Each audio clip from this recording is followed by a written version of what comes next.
and jump right into it.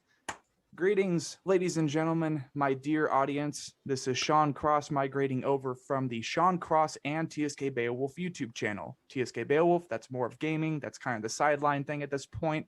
And Sean Cross is the main priority. Basically, on that channel, we do reactions. We do this podcast. We will be doing graphic art commission time lapses, original music content, and music covers.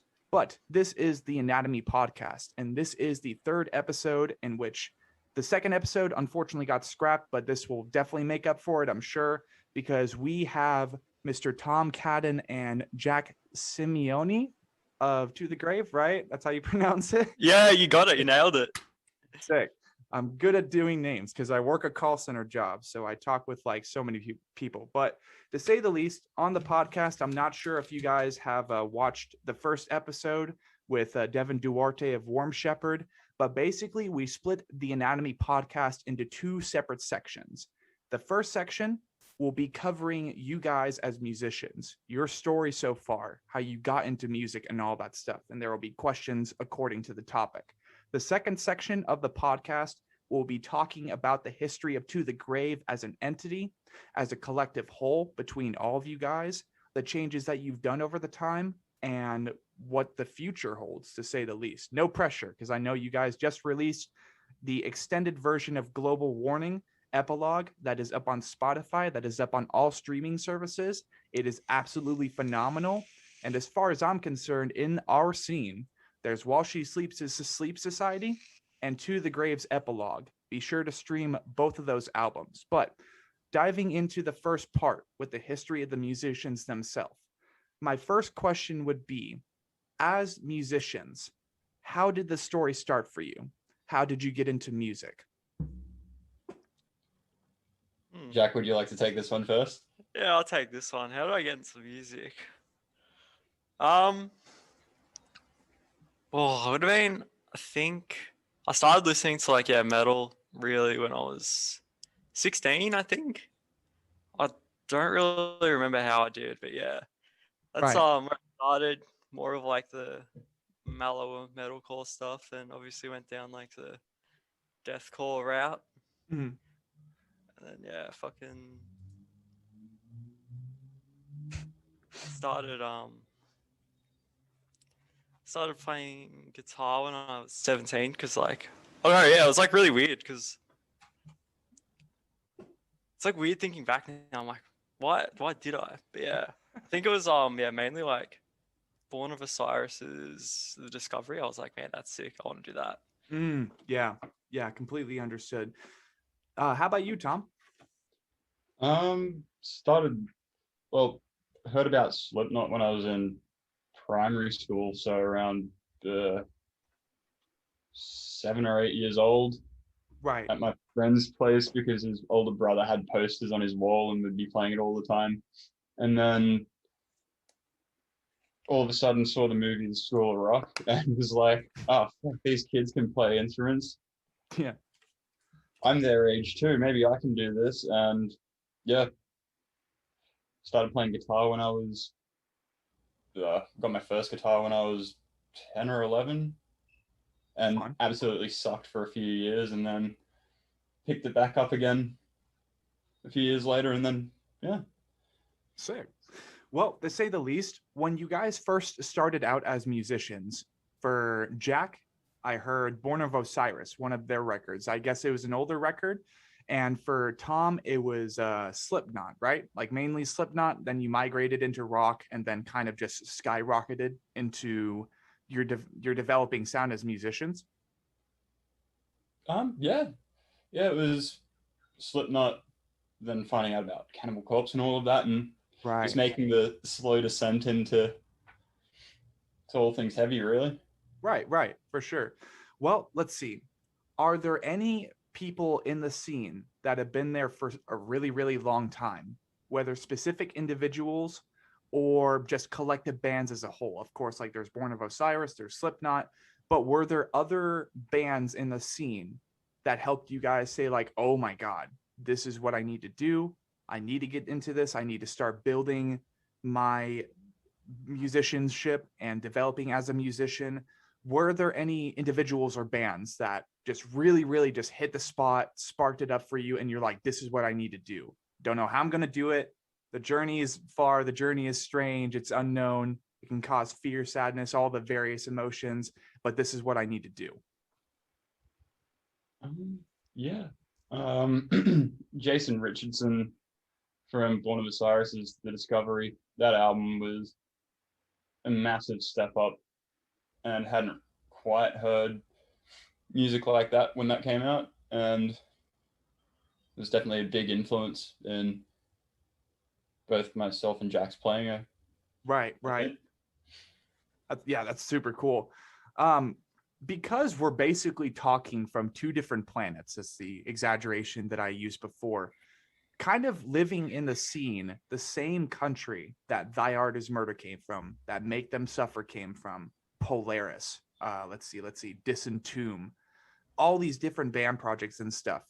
Were you guys like kind of plugging into the local scene when you were first developing? And you guys said recently, before we even started the podcast, that in Australia, musicians and bands and stuff of all various subgenres, they bounce off each other pretty collectively and kind of help each other out. What would you say when To the Grave was first starting out, like for you guys? Or maybe there were projects before To the Grave. That would probably be the better question. Was there a project before To the Grave for either one of you, and that kind of helped you bounce back and forth in that developing scene? Oh, for sure. Before I joined To the Grave, I was in a crappy band, but we played countless shows with Polaris, Buried in Verona, and all those kind of bands, and it was just a nice little, I suppose, tight knit community for I suppose the area we all sort of lived around. Right. And every few weeks or so, yeah, we'd just play shows together, and it was actually a lot of fun. Have you guys ever been able to like kind of play live shows and stuff with the bigger boys in Australia? Wait, no, that's a silly question, just because you guys did open up for cattle decapitation a couple years ago, if I'm remembering that correctly. Yeah, last year we did. Last year. Right. Okay. Awesome. Let's see. Were there any moments that you shared with the bigger bands in the scene or smaller bands in the scene that you will absolutely never forget?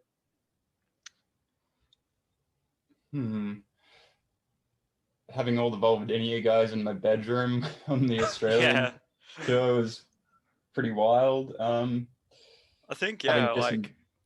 Sorry, Jack? Oh, yeah, I think definitely the Vulvodynia tour for us was kind of like... Well, I mean, me especially, because that was like the first shows I ever played / tour. And like having a band that like, I guess we've all heard about for like a good few years by then, it was kind of like, oh shit, like, you know, it's a bit of a step up from what we're all used to. Right. Yeah, no, that's completely understandable. And I spaced off. Was it the same tour that you did Vulvodynia and Cattle Decap, or were those two separate tours? Two separate tours. Okay. And when did you guys tour with Vulvodynia? I do apologize. I don't keep up with all of the hundreds of bands I listen to. That's all good. That was late 2019. Oh, okay. That makes sense. Well, let's see. As fellow musicians and fellow music enthusiasts, name me the top 5 records in your discography at home, period. Not To the Grave's discography, just like all of the music you've ever listened to. What are your top 5 bands or top 5 records, and why? Oh, okay. Shit, that's hard. And that's what we're here for. Yeah, fuck, this is pretty hard. Discovery, Born of Osiris. Yeah. Kelsey Grin, what's that one called? Ashes to Ashes. Yep. So the Necrophagist album. Oh, hello.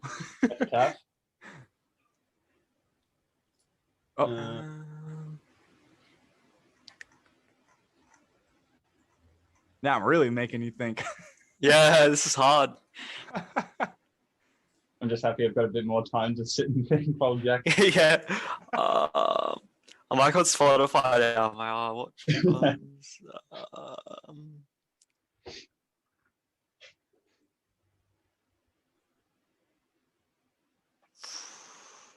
Slaughter's that EP. What was it called? Chapters of Misery.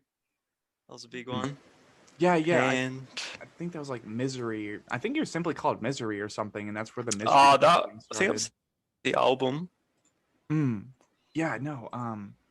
Shoot, that's actually a pretty good question. I'll look that up right now, because now I'm curious about that.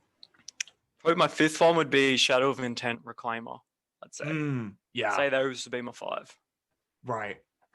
Oh, yeah. Tom, you're up. Shit. All right. Well, first one I guess has to be Slipknot's Iowa. Classic. Yeah, timeless record. Then taking a page from Jack's book, the nostalgia and everything. Born of Osiris is The Discovery. Danza 3 from Tony Tap Dance Extravaganza. I'll make that my 6. That's my 6.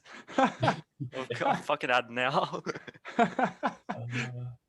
Gotta admit, I haven't heard that one before. I know of the band, but I haven't listened to it yet. They're fucking awesome. The guitarist of Muir, that was his old previous project. Right. Viljada's Maston. That was a real good album. One more. Fuck.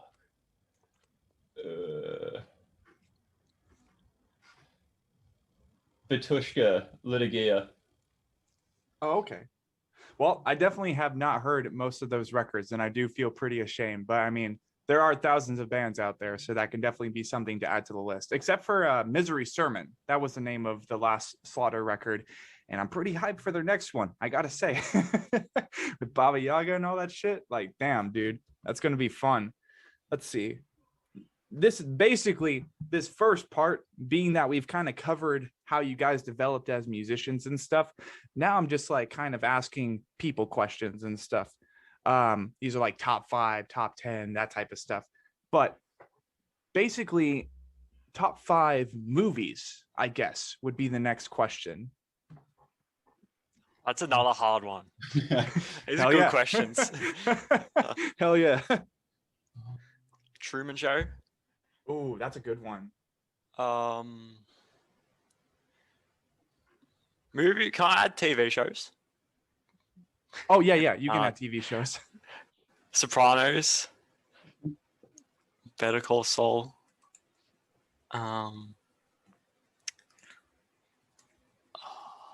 Step Brothers.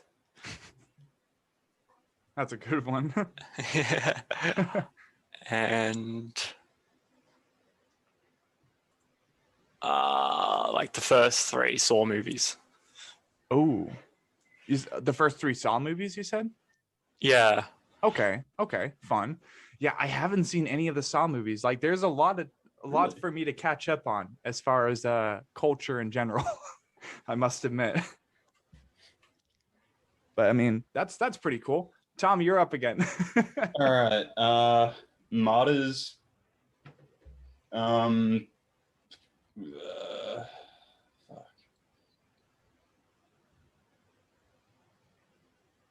Martyrs. It's Always Sunny in Philadelphia. Oh,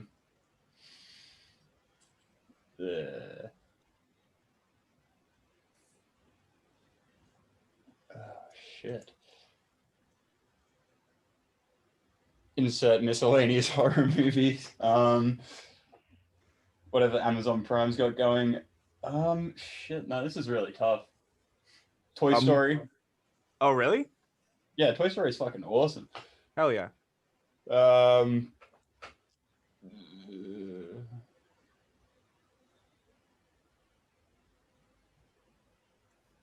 Terror. It's a TV show that my partner and I have been watching lately, and it's pretty fucking cool. and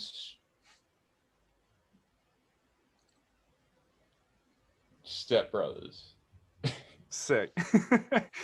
All right, so let's see. Let's go ahead and dig a little bit more into the other planet that you guys are currently on, being Australia. And you guys said that you're currently in Sydney, Australia, correct? Or are you in Melbourne? Both of us are in Melbourne. Okay, Melbourne. I white accent, American white accent, butchering it. But let's see. What has to be your all-time favorite thing, and it's something that you're really proud of with your home country and just like the culture that's been established there compared to other countries around the world? I guess can't take our healthcare for granted, but I also like being able to say the word cunt quite freely. Yeah, I'm gonna say the word cunt's probably the best thing about Australia. Oh my god, that's amazing. That's great. Let's see. Oh, one more. We have cool animals. Oh Yeah. yeah. We got cool animals. Arguably some of the most dangerous animals to all the people that haven't been there. I think that's one of the funniest things ever. Keeps it spicy. Yeah, it's spicy, very, very spicy wildlife. I would be down to go there, but it's really weird too. Cause like person to person, growing up, I think I'm one of the only people I know who's a fan of arachnids. And everybody's just like, oh my God, you wouldn't like to go to Australia. And I'm like, yeah, I would, because they're big over there. And let's see. Kind of asking about that, I guess. Is there a period of the year for you guys when like bushes and just a whole bunch of vegetation are just blanketed in spider webs? Like I've seen this online and stuff, but I'm super curious. Heavily blanketed, not so much, unless I guess you go out to far desolate areas, but Right. generally summertime's like prime time for spiders to be hanging around outside, and then wintertime they start to migrate inside a little. Yeah. Okay. All right. Well, yeah, that's pretty cool. Let's see. I'm trying to improvise and make up for the 3 minutes that we have left for the first half of of the podcast. Because basically I aim to have these at least up for an hour or as long as an hour. But Right. apparently Zoom only allows free podcasts and free meetings to be 40 minutes. So ultimately, because I'm kind of cheap about this stuff, only for now. We let's see. I'm trying to think. Do you guys have any questions for me, I guess? So If- are you a vocalist? Oh yeah. So primarily I'm a vocalist currently. And basically I know how to play a little bit of bass. I write lyrics, and I'm also planning on getting into graphic art design. But yeah, mainly I'm a vocalist. I use my pipes a lot. I could easily be a voice actor, that type of gig. It's fun. It can be fun, but I'm definitely planning to season myself as a musician. So that should be pretty cool. And hopefully that'll be the only question asked to the interviewer and stuff, because that just feels goofy. But let's see. What do you guys think? Let's see. I'm not sure where it's been filmed as of recently, but are you guys a fan of the Marvel movies? I've never watched them. Never watched them. Okay. I'm really bad at that, like superhero movies, except for like Spider-Man 1 and 2. I have not watched. So, question is though, which Spider-Man 1 and 2 are we talking about? Because there are now 3. Wait, is there? Oh, the Yeah. 2001. The Oh, one from 2001. Yeah. Like the original ones. Yeah. Okay.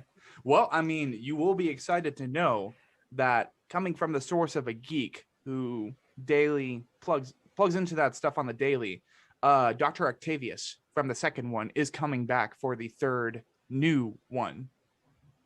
Don't know if you knew that, but yeah. I don't know how they're doing it, but I guess he was interviewed as of recently, and basically they asked him about the film, and he's like, yeah, apparently nobody that died in those movies as the characters, like they never died. So they're coming back. And I'm like, oh, okay. I mean, that's kind of cheap writing, but it works. People will eat that up. Well, let's see. I guess that will kind of wrap it up for the slightly entertaining first half of the podcast, mainly because my questions have been so dry. But this next half of the podcast will be the band question, the true anatomy part of the podcast episode. So basically, we are dissecting what To the Grave is as a band, as a project, as a musical effort. And basically, we'll be taking it all the way back to the beginning, when To the Grave was first started.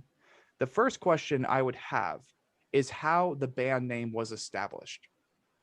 That was created by the then bass player, Matt Clark, as unfortunately nobody in this current iteration of To the Grave is an original member. The band was formed, years and years ago by our friend Matt. And in 2014, Dane ended up joining To the Grave. Simon was not an original member, but was in the band around 2012 or so, I believe. And I met Dane in 2015 and joined the band around then, just filling in and helping out as they needed a guitarist. And then we kind of took a bit of a long break hiatus sort of thing, and decided with Dane that we wanted to just keep writing music, and Matt very kindly let us keep the name going on. Oh, shoot. Okay. Which then led us to finding Jack. Yeah. I mean, on the top of your head, was there ever a story that he expressed on how the name was created, or was it kind of like, yeah, it sounds cool? It was definitely it just sounds cool. Awesome. I think there's a Tupac song it's called To the Grave or something. Oh, So really? We'll go with that. And yeah. It was named also after a Cradle Tupac to song. the Grave. So there's probably a little bit of influence behind it. Plus, Matt was like, "Oh, it sounds cool." Yeah, no, I like it. That's really neat, actually. And the thing is, with situations like that, I definitely want to even get the kind of small details and stuff. That's really important to me. So I do appreciate you guys sharing that with me. Now, let's see. How about is there a narrative continuity behind any of the songs or EPs or albums released so far? As far as tracks flowing into one another lyrically, not overly. It's each song's more or less touching on its own sort of element or corner of, I suppose,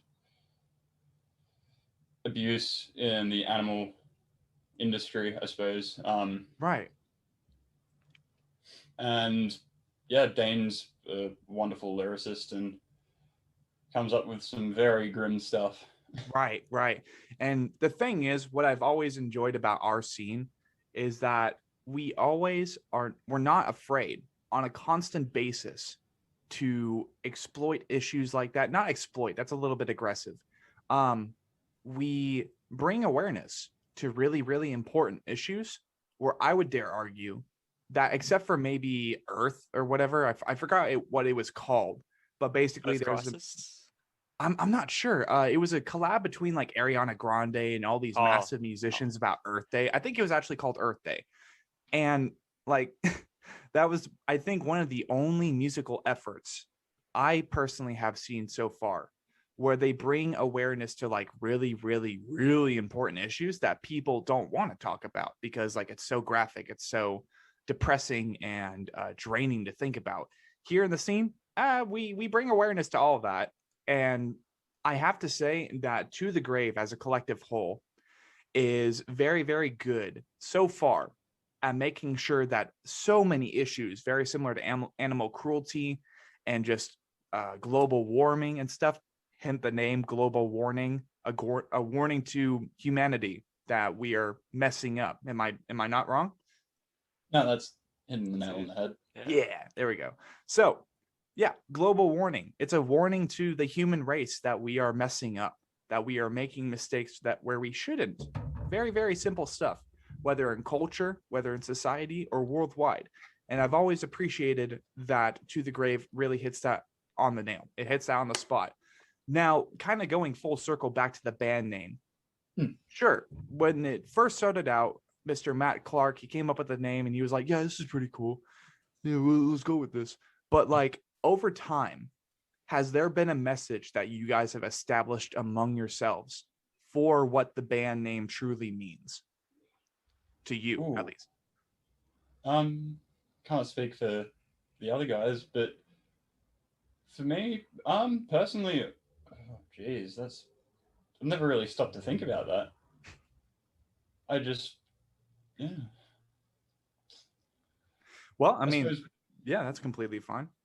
While trying to write music, just writing stuff that I feel would fit going towards the message that we have and what would suit the name, I suppose. Right. Is it, let's see.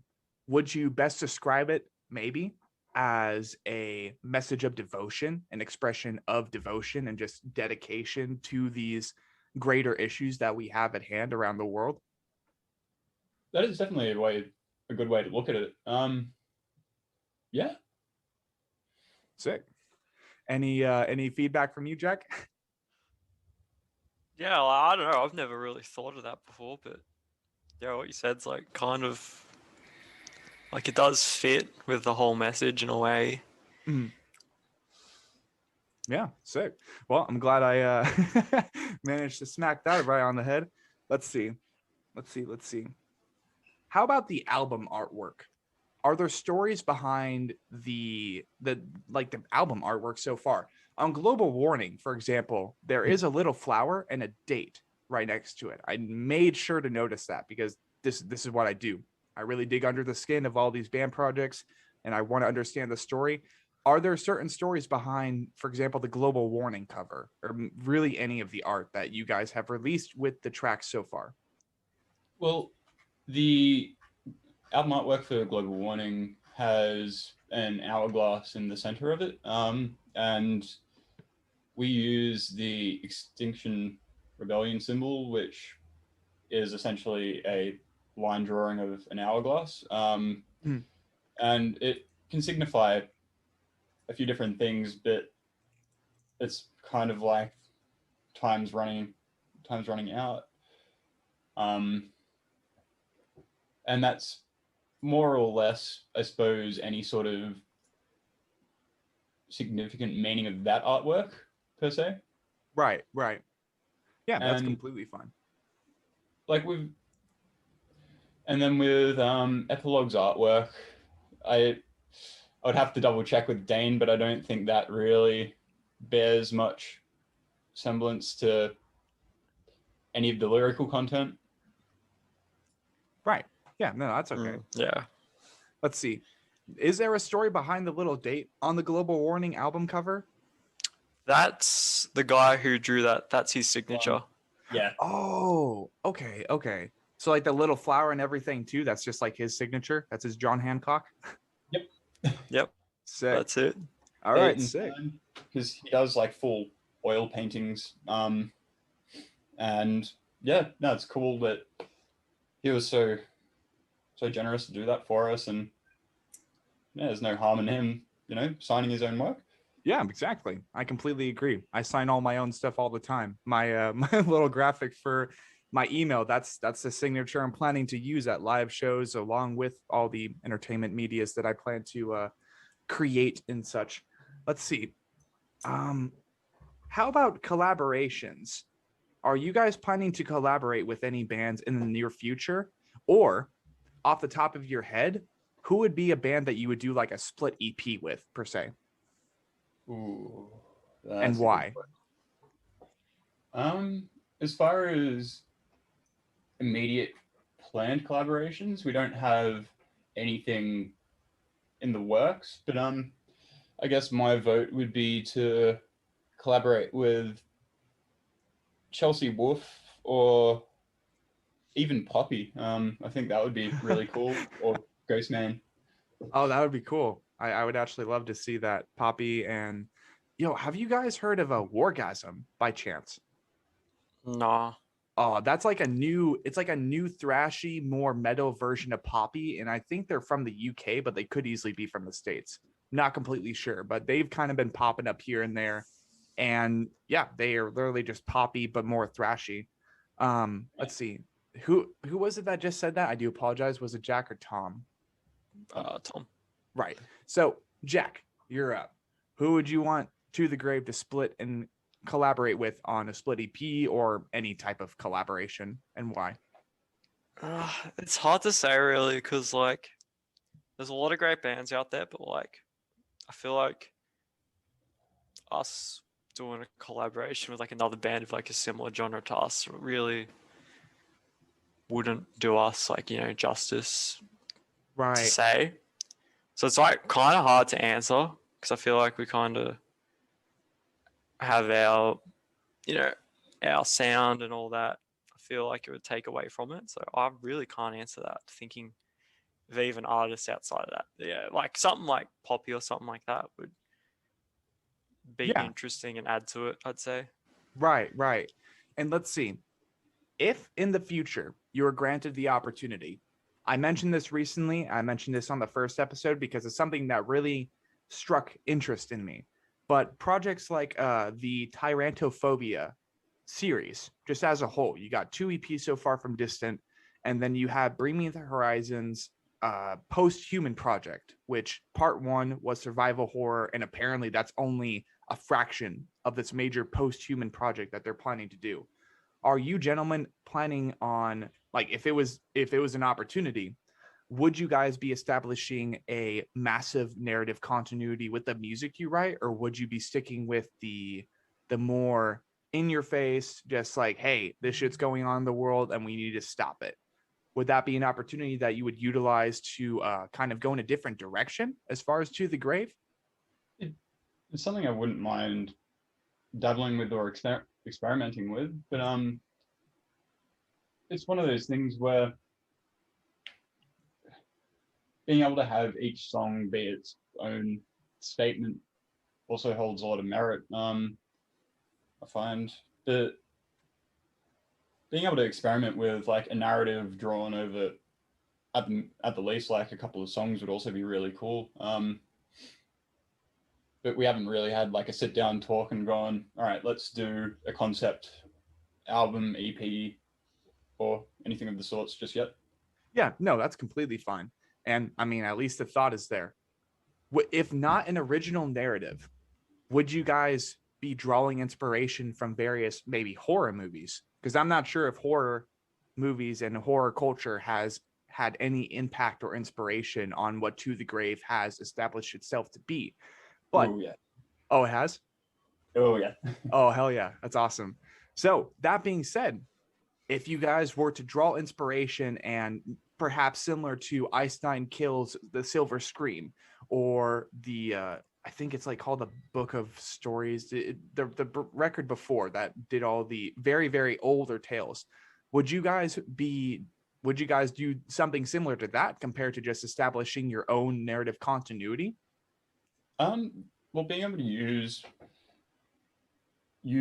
I suppose like pay homage and use the framework of another sort of medium to construct narrative or like help structure a narrative, it wouldn't be a bad idea. The one thing that comes to mind for myself would be Dante's Inferno, but Oh, not necessarily pertaining to like following the story in like the biblical sense, but being able to use his journey and that as, I suppose, a very loose framework to then be able to flesh it out ourselves.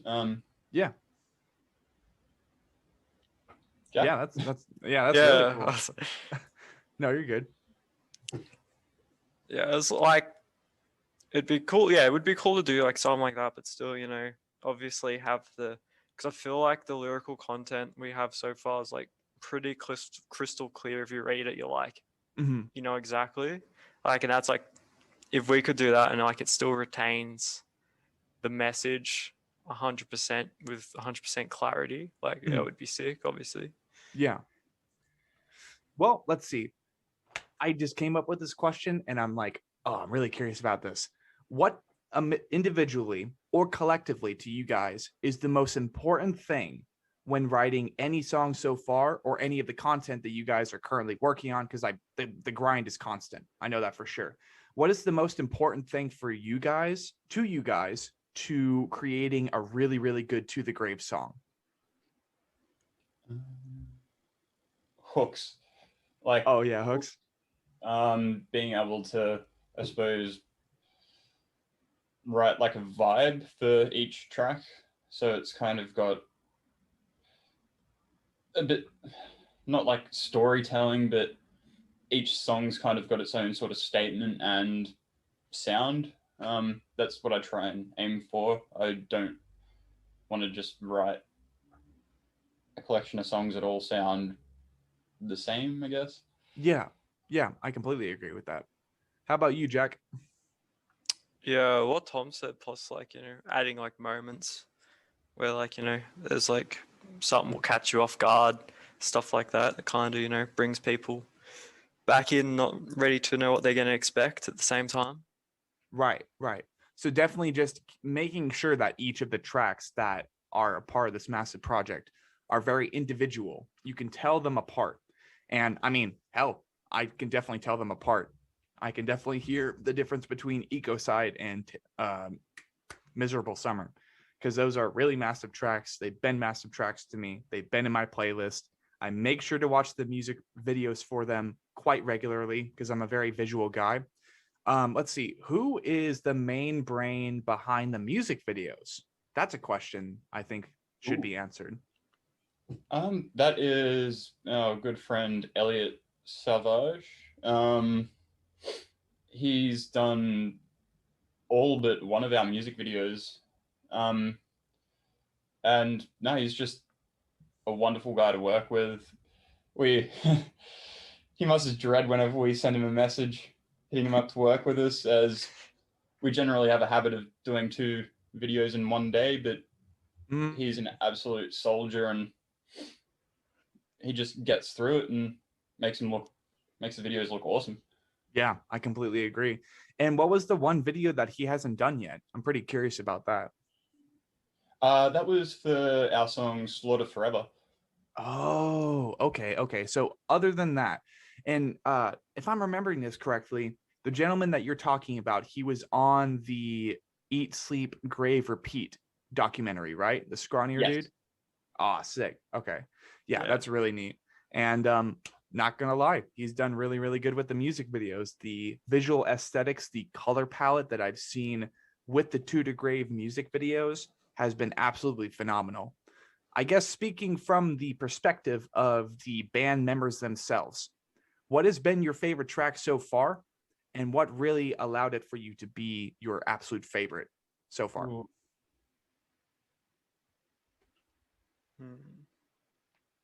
Jack? It's a bit of a touchy subject, but Miserable Summer, I think. Yeah, that was. I don't really want to get into it, but No, yeah, you're fine. Miserable Summer. Yeah, no pressure at all. And all details that, I mean, I should have said this at the beginning, but literally all details that you guys don't want to disclose, that's completely fine. No pressure at all, because, well, everybody has their comfort zone. We're all human. So we got to respect that for sure. How about you, Tom? Yeah, Miserable Summer, or 7 Billion Reasons Why, or Kill Shelter. Oh, I got to listen to that so bad. various reasons, I suppose, but each of them, it's just a nice little throwback, or reminds me of something, I guess. Yeah, for sure. Well, being that we have a minute left, we'll go ahead and wrap it up for today. I do appreciate you gentlemen stopping by. And this was Jack Simioni and Tom Cadden of To the Grave. Their album Epilogue just released as of yesterday. It's super, super solid. And not only is it the original album that they released, Global Warning, but it also has features. It has 4 brand new songs. It has a My Chemical Romance cover, which is absolutely badass. And it has a freaking album cover. It has a new album cover. And it's really, really solid stuff. So be sure to check it out. Is there anything you gentlemen want to say before we check out? Thank you very much for having us. Yeah, thanks for having us on. Of course. My pleasure. stopping in and talking with the scene whilst we are not able to meet in person at the shows. That is really, really important for my mental health, and it's fun. So you guys be sure to enjoy your day. Thank you for stopping by. Everybody be sure to listen to it and have a great day. Thank you very much. Sweet. Thanks. Later.